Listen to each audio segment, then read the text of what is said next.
Most people, half of what they thought today is the same things they thought yesterday about themselves, about their life, about their business. That's why most people's lives don't change very much. But if you wake up and you start realizing, I'm living in a home, an emotional home I don't want, you can change it. See, because everybody's got it. If you got $1 billion, check this out. If you had $1 billion, but the habitual emotions you go back to are frustrated and pissed off, then your life is called frustrated and pissed off. It doesn't matter how much money you have. Write this down, please. The quality of my life is the quality of my habitual emotions. The quality of my entire life is nothing but the quality of my habitual emotions. Whatever habits of emotion, wherever my emotional home is, I will find a way to get back there. And until I change that, I'm gonna have a problem. How many of you see people in some part of the world, in my country, for example, you'll see this in the middle of America where there's certain places that have cyclones all the time. Or maybe down in New Orleans or places where every few years you get a huge storm that wipes out everybody right on the coast there. But then 2 years later, it happens again. They rebuild, it happens again. How many have ever thought to yourself, why don't these people move? And why don't they move, guys? Because it's what they're conditioned. They call that home. I don't want to leave my home, it's what I know. It's easy to see when it's somebody else and it's physical. It's harder to see when it's yourself and it's emotional, because we have an emotional home. Some of you grew up in a really tough environment. I did too. Pretty brutal environment. Very painful environment. Part of I am who I am is because I didn't want to suffer. I had to find answers. And because I suffered so much, I don't want you to ever suffer if I can do anything about it. I can't control it, but I can help massively. But it's only because I suffered so much I don't want anybody else to. But think about it. Most people suffer even when they're successful.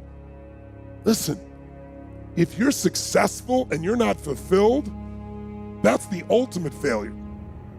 If you got people that love you and you're not feeling joyous and alive, something's wrong. And you know what it is? You got an old home you're used to. Maybe the home you're used to is not a very happy home. It's a home of worry, a home of frustration, a home of anger, a home of feeling everything's unjust. And so you find a way to get back home using whatever the environment you can use. How many of you know somebody who's always pissed off about something? How many of you know somebody who is always worried? How many of you know someone who's not really funny, but they think they are? And they crack themselves up telling stupid jokes? How many know someone like this who cracks themselves up and they laugh so much that even though it's not funny, you find yourself laughing too? These people have different emotional homes. Some people's home is anger. They'll always find something to be angry about. It's what they're used to. It's their conditioning. So even when the storm comes in and messes up their life, they go right back to that same shit. Wouldn't it be nice to upgrade your home, your emotional home where you live? What if you could live every day with a vast majority of the emotions you had were joy and gratitude and love and appreciation, even in the middle of COVID, even when somebody does something unjust, compassion, playfulness? What would that feel like if you were in those states every day, 90-95% of the time? When you weren't, you got out of it quick. You can make that change this weekend, and I'm not exaggerating an ounce. I'm not saying you're going to be perfect and never have a negative feeling, because negative feelings are sometimes a signal to make us change. But most people have a negative feeling and they just hang on to it and keep living with it and find other things to be negative about. That will never give you what you want. The money won't do it. The acknowledgement of others won't do it.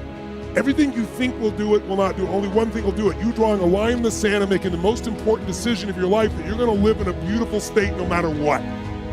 Because life is too short to suffer. We have a choice. Listen to me. Pain is sometimes part of life, but suffering is a choice. But for most of us, not a choice, because we have the habit of suffering, being stressed, being worried, being frustrated, being pissed off. And because we're wired that way, that's the muscle we built. But if we rebuild our home here so it's even more magnificent, then you can have the life that you desire and deserve. And you can do it in one weekend only if you give your all and push enough energy out while you're doing it, while you're learning. Who's up for this here? So who's up for enhancing your home massively? Say aye. Aye. Say aye. Aye.